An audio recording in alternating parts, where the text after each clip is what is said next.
পলাশকে তো police arrest করে নিয়েছে, এবার যা করার আমাকেই করতে হবে। পলাশ অ্যারেস্ট হয়ে যাওয়ার পর থেকে মিনার ফলের দোকান খুব ভালোভাবেই চলতে থাকে। এইভাবেই দেখতে দেখতে আরো 4 দিন কেটে যায় এবং 10টা রোজা শেষ হয়ে যায়।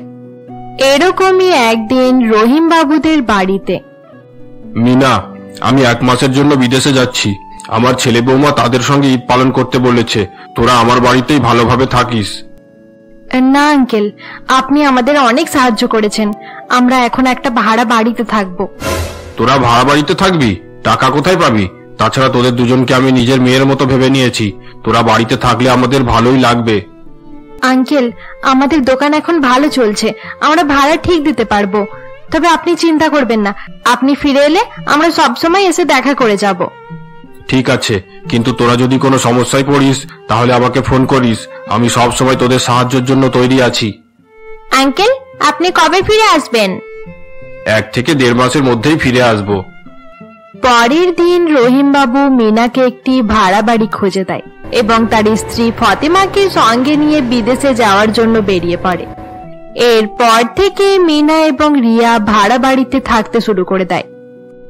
রিয়া, এখন থেকে আমরা নিজেদের মতো করে থাকবো, এবার ধীরে ধীরে নিজেদের বাড়ি তৈরি করার চেষ্টাও করব। দিদি, আমার এখানে কিন্তু অনেক ভয় করছে, আবার কেউ যদি আমাদের ক্ষতি করতে আসে। চিন্তা করিস না রিয়া, পলাশদার তো এখন জেল হয়ে গেছে, সে আর আমাদের কোন রকম ক্ষতি করতে পারবে না। তাছাড়া রহিম আঙ্কেল তো আছেন, কোনো বিপদ হলে আঙ্কেল আমাদের ঠিক সাহায্য করবেন। মিনা এবং রিয়া নিজেদের মধ্যে এসব কথা বলতে থাকে। অপরদিকে পলাশ যখন জেলে ছিল এমন সময় রঘু তার সঙ্গে দেখা করতে চায়।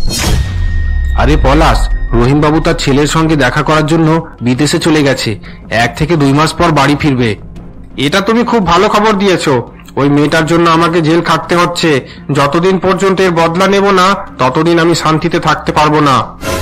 কি করতে হবে আমাকে বলে দাও, তুমি যদি বলো তাহলে আজ রাতেই 2 বোনকে শেষ করে ফেলবো। না না, আমি তাদেরকে প্রাণে মারতে চাই না, তাদেরকে মেরে ফেললে পুলিশ আমার উপরেই সন্দেহ করবে, তারপর হয়তো আমাকে সারা জীবন জেল খাটতে হবে। তাহলে কি করব? এমন কিছু করতে হবে যাতে তাদের অনেক ক্ষতি হয় এবং পুলিশ আমাদের উপর কোনো রকম সন্দেহ না করে। এরকমটা যদি করতে হয় তাহলে আমার কাছে একটা আইডিয়া আছে, ভালো করে শোনো। এই বলে রঘু পলাশকে তার আইডিয়ার ব্যাপারে জানাতে শুরু করে। রঘুর আইডিয়ার ব্যাপারে জানতে পেরে পলাশ অনেক খুশি হয়ে যায়। আরে বাহ, আমার সঙ্গে ব্যবসা করতে করতে তোমার মাথায় অনেক বুদ্ধি হয়ে গেছে দেখছি, এবার তাহলে তুমি নিজের আইডিয়া হিসাবে কাজ করতে শুরু করে দাও। তুমি একদম চিন্তা করো না পলাশ, একবার ঠিকভাবে সব কাজ হয়ে গেলে আমরা অনেক টাকা উপার্জন করতে পারবো, তারপর আমি তোমার জামিনও করিয়ে নেব। এরপর রঘু বাড়ি ফিরে আসে। রঘু এবং পলাশ দুজনেই পার্টনারশিপে ব্যবসা করত। পলাশের অনুপস্থিতিতে রঘু একটা ব্যবসা চালানোর পরিকল্পনা করে। পলাশের চলে যাওয়ার পর এখন আমাকেই ব্যবসা সামলাতে হবে। একবার আমার আইডিয়া ঠিকভাবে কাজ করুক, তারপর আমাদের সব সমস্যা শেষ হয়ে যাবে। রঘু নিজের রুমে বসে এ সমস্ত কথা ভাবছিল। এভাবেই দেখতে দেখতে সেই দিনটা কেটে যায়। পরের দিন সকালে মিনার ফলের দোকান খোলার সঙ্গে সঙ্গে অনেক ভিড় হয়ে যায়। রিয়া, ওই দিকের কাস্টমারগুলোকে তাড়াতাড়ি ফল দিয়ে দে, আমি এদিকের কাস্টমারগুলোকে দেখছি। দিদি, পলাশের দোকান বন্ধ হয়ে যাওয়ায় সব কাস্টমাররা আমাদের দোকানে চলে এসেছে, এবার তো মনে হচ্ছে আরো বেশি বেশি ফল এনে রাখতে হবে। একদম ঠিক বলেছিস রিয়া, পলাশদা আমাদের ক্ষতি করতে গিয়ে নিজেরই ক্ষতি করে বসেছে। আমাকে তাড়াতাড়ি আপেল, লেবু আর তরমুজ দিয়ে দাও, ইফতার করার টাইম হয়ে যাচ্ছে, বেশি সময় নেই। আরে হ্যাঁ আঙ্কেল, এখনই দিচ্ছি। এভাবে মিনা এবং রিয়া সব কাস্টমারদের ফল দিতে থাকে। কিছু সময়ের মধ্যেই তাদের বেশিরভাগ ফল বিক্রি হয়ে যায়। রিয়া, এমনি সময়ে আমাদের 5,000 টাকার ফল বিক্রি হয়, কিন্তু আজ আমাদের 9,000 টাকার ফল বিক্রি হয়েছে। আজ একদিনই আমরা 4,000 টাকা লাভ করে ফেলেছি। চলো দিদি, তাড়াতাড়ি বাড়ি ফিরে যায়, কাল সকাল সকাল এসে আবার দোকান খুলতে হবে। কাল একটু বেশি করে ফল নিয়ে আসবো, তাহলে আরো বেশি লাভ হবে। মিনা দোকান বন্ধ করার ব্যবস্থা করছিল। এমন সময় বিক্রম নামের এক ছেলে সেখানে আসে। আজকে আর বিশেষ কোনো ফল বেঁচে নেই, সব শেষ হয়ে গেছে, আপনি বরং কাল আসবেন। তুমি কি মিনা? আমি তোমার দোকানের অনেক সুনাম শুনেছি, তুমি খুব ভালো ব্যবসা করছো। হ্যাঁ, আমি মিনা, কিন্তু তোমাকে তো ঠিক চিনতে পারলাম না। আমি বিক্রম, আমি এই এলাকায় নতুন এসেছি। তোমার দোকানের অনেক নাম শুনে দেখতে চলে এলাম। ও, খুব ভালো করেছো। তা তুমি কি নেয়ার জন্য এসেছিলে? না, আজ কিছু কেনার জন্য আসিনি, আজ শুধু তোমাদের সঙ্গে পরিচয় করতে চেয়েছিলাম। আচ্ছা ঠিক আছে, তোমার যখন ইচ্ছা হয় এখানে আসতে পারো। মিনার কথা শুনে বিক্রম অনেক খুশি হয়ে যায়। এরপর থেকে বিক্রম মিনার দোকানে নিয়মিত যাতায়াত করতে শুরু করে। সে মিনার সঙ্গে গল্প করত, সে তাকে ভালো ভালো কমপ্লিমেন্ট দিত এবং তার কাজের প্রশংসাও করত। মিনা ধীরে ধীরে বিক্রমের মিষ্টি মিষ্টি কথায় তার প্রতি আকৃষ্ট হয়। আরে বাহ, এভাবে তোমার সঙ্গে রাস্তায় দেখা হয়ে যাবে বুঝতে পারিনি। কোথায় যাওয়া হচ্ছে? এই দোকানের দিকে যাচ্ছি, কয়েকটা জিনিস নিতে বাকি ছিল, সেগুলোই নিতে গিয়েছিলাম। মিনা, তুমি এত কঠোর পরিশ্রম করছো কেন? তুমি একটু রেস্ট নিতে পারো না? না, আমার বিশ্রাম নেওয়ার সময় নেই। আমাকে ভালোভাবে দোকান চালাতে হবে, নিজের ছোট বোনকে একটা ভালো জীবন দিতে হবে। তুমি যদি চাও আমি তোমাকে সাহায্য করতে পারি। কিরকম সাহায্য? তাছাড়া তুমি কেন আমার সাহায্য করবে? কারণ আমি তোমাকে পছন্দ করি মিনা। তুমি খুব ভালো মেয়ে। প্রথম দেখার পর থেকেই আমার মনে তোমার জন্য একটা জায়গা হয়ে গেছে। বিক্রমের মুখে এরকম কথা শুনে মিনা অনেক লজ্জা পেয়ে যায় এবং চুপ করে দাঁড়িয়ে থাকে। কি হলো মিনা, তুমি কি আমার কথায় রাগ করলে? আই এম সরি, আমার কথায় তোমার খারাপ লাগলে এরকম কথা আর কোনোদিন বলবো না। আরে না না, আমি রাগ করতে যাব কেন? তোমার কথাগুলো আমার খুব ভালোই লাগে। মিনার মুখে এরকম কথা শুনে বিক্রম অনেক খুশি হয়ে যায়। এরপর থেকে তারা দুজনে একসঙ্গে সময় কাটাতে শুরু করে। তাছাড়া মিনা যখন দোকান চালাতো সেই সময় বিক্রম দোকানের বাইরে দাঁড়িয়ে তার সঙ্গে গল্প করত। সময়ের সঙ্গে সঙ্গে মিনার দোকানের দিকে নজর কমে যায় এবং দোকানের বিক্রিও কমতে শুরু করে। দিদি, 2 দিন হয়ে গেল আপেল আর তরমুজ শেষ হয়ে গেছে, অনেকগুলো কাস্টমার এসে ফিরে গেছে। এখন আমার মুড অনেক ভালো আছে, শুধু শুধু কাজের কথা বলে আমার মুড খারাপ করিস না। তোমার কি হয়েছে দিদি? তুমি আগের মতো দোকানে আর মন দিচ্ছ না। আজকাল লক্ষ্য করছি তুমি সবসময় ওই ছেলেটার সঙ্গেই গল্প করো আর তার সাথে ঘুরে বেড়াও। তুই বিক্রমকে জানিস না রিয়া, সে খুব ভালো ছেলে। এতদিন পর্যন্ত আমাদের কেউ ছিল না, কিন্তু এবার মনে হচ্ছে আমাদেরকে নিয়ে চিন্তা করার একজন আছে। দিদি, আমার তো মনে হচ্ছে বিক্রমের কথা চিন্তা করে করে তুমি পাগল হয়ে যাবে। আমাদের দোকানে সব রকমের ফল না থাকায় পলাশ দাদার বন্ধু তাদের দোকান চালু করে দিয়েছে। তাদের দোকান অনেক ভালো চলছে। চলছে চলুক, এতদিনে আমরা যত টাকা ইনকাম করে নিয়েছি ঠিক চালিয়ে নিতে পারবো।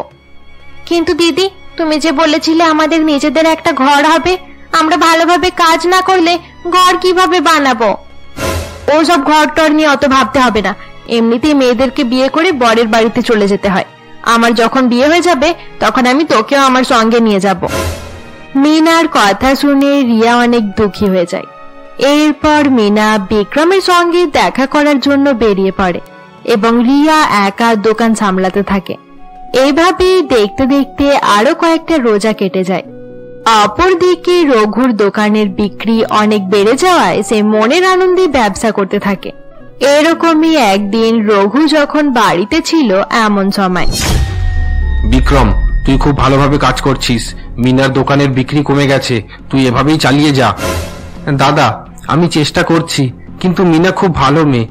আমার মনে হচ্ছে আমি তাকে সত্যি ভালোবাসতে শুরু করেছি। কি বললি? তুই সত্যি সত্যি মিনাকে ভালোবাসতে শুরু করেছিস? আসলে ছেলেদের মনটাই এরকম হয়, কয়েকদিন পর্যন্ত কোনো মেয়েকে দেখলেই ভালো লেগে যায়। আমার মনে হচ্ছে আমি তাকে ঠকিয়ে ভুল করছি। আমাকে দিয়ে এই কাজ করানো বন্ধ করো, আমার মোটেও এটা ভালো লাগছে না। অনেক কষ্ট করে মিনা আমাদের জালে আটকেছে, এত সহজে তাকে ছেড়ে দিলে চলবে না। তোকে আমার কাজটা করতেই হবে। আচ্ছা ঠিক আছে, আমি চেষ্টা করব। বিক্রম এই বলে দুঃখী হয়ে সেখান থেকে চলে যায়। অপরদিকে সেদিন রাতের বেলা রিয়া রহিম বাবুকে ফোন করে এবং তাদের দোকানের অবস্থা জানায়। এসব তুই কি বলছিস রিয়া? আমি যতদূর পর্যন্ত মিনাকে জানি সে অনেক পরিশ্রমী মেয়ে। হঠাৎ করে সে এভাবে চেঞ্জ হয়ে যাবে এটা আমি ভাবতে পারছি না। হ্যাঁ আঙ্কেল, আমিও দিদির এরকম পরিবর্তনে অবাক হয়ে যাচ্ছি। যেদিন থেকে বিক্রম তার জীবনে এসেছে সেদিন থেকে দিদি কোনো কাজ ভালোভাবে করছে না। আচ্ছা ঠিক আছে, তুই চিন্তা করিস না, আমি মিনাকে ফোন করছি। হ্যাঁ আঙ্কেল, আপনি দিদিকে ফোন করে ভালো করে বুঝিয়ে দিন আপনার কথা দিদি অবশ্যই শুনবে। রহিম বাবু এই বলে ফোন রেখে দেয় এবং মিনাকে ফোন করে। হ্যালো আঙ্কেল, কেমন আছেন? আমি তো ঠিক আছি, কিন্তু রিয়ার মুখে শুনলাম তোমাদের দোকান নাকি ভালোভাবে চলছে না। আসলে আঙ্কেল, ব্যবসা করতে গেলে একটু ওঠানামা তো হবেই। রিয়া ছোট ছোট কথায় অনেক বেশি চিন্তা করে, তাই সে আপনাকে ফোন করে এসব কথা বলেছে। রিয়ার মুখে বিক্রম নামের এক ছেলের কথা শুনেছি, সেই ছেলেটা কে? বিক্রম? বিক্রম আমার ভালো বন্ধু, সে খুব ভালো ছেলে, সে আমাদের অনেক সাহায্য করে। সাহায্য যখন করছে, তাহলে তোমাদের ব্যবসা ভালো হওয়ার জায়গায় আরো খারাপ হয়ে যাচ্ছে কিভাবে? এসব নিয়ে আপনি চিন্তা করবেন না আঙ্কেল, এখন খারাপ সময় চলছে, একদিন ভালো হয়ে যাবে। সে না হয় ঠিক আছে, কিন্তু মিনা, তুমি সাবধান হয়ে যাও। বিক্রম ভালো ছেলে নাকি খারাপ ছেলে এটা আমরা জানি না, সে তোমার ক্ষতি করতে পারে। আঙ্কেল, আপনি চিন্তা করবেন না, বিক্রম খুব ভালো ছেলে। মিনা, তুমি আমার কথা শোনো, বিক্রমের উপর একটু নজর রাখো। এরপর রহিম বাবু ফোন রেখে দেয়। কিছু সময় পর রিয়া তার দিদির কাছে আসে। কি রে রিয়া, তুই আঙ্কেলকে বিক্রমের ব্যাপারে জানিয়ে দিলি কেন? আমার যেটা ঠিক মনে হয়েছে আমি সেটাই করেছি। আঙ্কেল বলেছে বিক্রমের উপরে নজর রাখতে, কিন্তু আমার বিশ্বাস সে অনেক ভালো ছেলে, তাই আমি শুধু শুধু তার উপরে নজর রেখে তার অপমান করতে চাই না। ঠিক আছে, তুমি যখন তাকে ফলো করতে পারবে না, তাহলে আমি তার উপরে নজর রাখবো। আমার কিন্তু বিক্রমকে ঠিকঠাক মনে হয় না। আচ্ছা ঠিক আছে, রাখিস, তবে আমার মনে হচ্ছে এতে তোর কোনো লাভ হবে না। পরের দিন থেকে রিয়া বিক্রমের উপর নজর রাখতে শুরু করে দেয়। দেখতে দেখতে 2 দিন কেটে যায় এবং একদিন রিয়া জানতে পারে বিক্রম আসলে অন্য কেউ নয়, তাদেরই প্রতিদ্বন্দ্বী দোকানদার রঘুর ভাই। এসব আমি কি দেখছি? বিক্রম দাদা আসলে রঘুর ভাই? এটা জানলে দিদি খুব কষ্ট পাবে। বিক্রমের এই ষড়যন্ত্রের ব্যাপারে আমাকে দিদিকে সতর্ক করতেই হবে। এরপর সেদিন রাতের বেলা খাওয়া দাওয়া শেষ করে ঘুমাতে যাওয়ার সময় রিয়া তার দিদিকে বিক্রমের ব্যাপারে সমস্ত কথা জানিয়ে দেয়। দিদি, আমি তোমাকে এমন একটা কথা বলতে যাচ্ছি যেটা শোনার পর তুমি ভেঙে পড়তে পারো। কি বলতে চাইছিস পরিষ্কার করে বল না, শুধু শুধু কথা বাড়িয়ে আমার এক্সাইটমেন্ট বাড়িয়ে দিস না। এতদিন থেকে তুমি যে বিক্রমকে ভালো মনে করতে, সে আসলে অন্য কেউ নয়, সে ওই রঘু দাদার ভাই। তারা সকলে মিলে আমাদের দোকান নষ্ট করার জন্যই এই প্ল্যানটা বানিয়েছিল। এসব তুই কি বলছিস রিয়া? এটা সত্যি কথা? হ্যাঁ দিদি, আমি নিজে দেখে এসেছি। বিক্রম দাদা রঘুর সঙ্গে তাদের প্ল্যানের ব্যাপারে আলোচনা করছিল। তোর কথায় আমার বিশ্বাস হচ্ছে না। বিক্রমকে আমি এত বিশ্বাস করেছিলাম, সে আমাকে এভাবে ঠকালো। তুমি কষ্ট পেও না দিদি, এখানে আমাদের অনেক শত্রু আছে, আমাদেরকে কারোর উপর বিশ্বাস করলে চলবে না। আমরা আবার আগের মতো একে অপরের সহযোগিতা করব। রিয়া মিনাকে সান্ত্বনা দেওয়ার চেষ্টা করে, কিন্তু মিনা বিক্রমের ধোঁকা দেওয়ায় অনেক ভেঙে পড়েছিল। এরপর মিনা কান্নাকাটি করতে করতে ঘুমিয়ে পড়ে। পরের দিন সকালে, তুই একদম ঠিকই বলেছিস রিয়া, আমরা আর কারোর উপর বিশ্বাস করব না। আমরা আবার নিজেদের দোকানটাকে ভালোভাবে শুরু করব।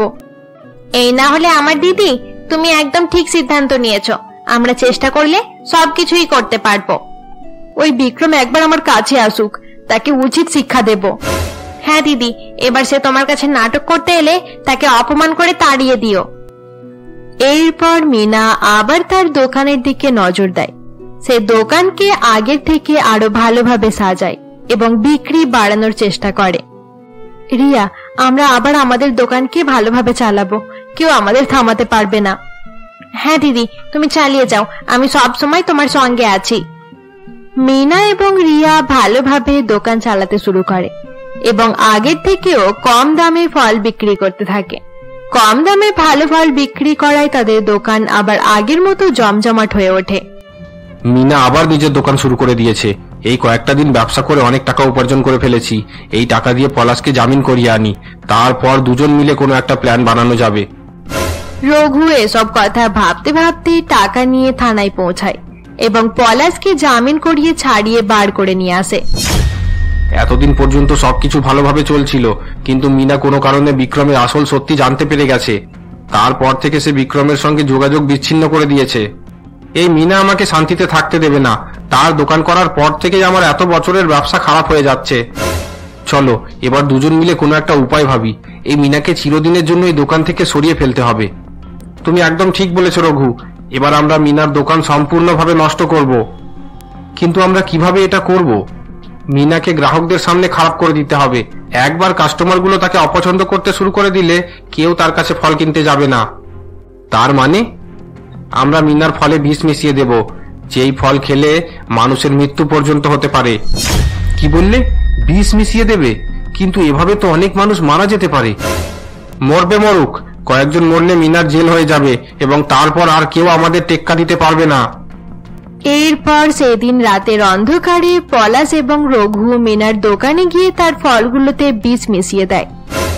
এবার মিনার দোকান সম্পূর্ণভাবে নষ্ট হয়ে যাবে। আমার তো ভেবেই অনেক আনন্দ হচ্ছে। তুমি একদম ঠিক বলেছো পলাশ, কাল থেকে আমরা স্বাধীনভাবে ব্যবসা করতে পারবো।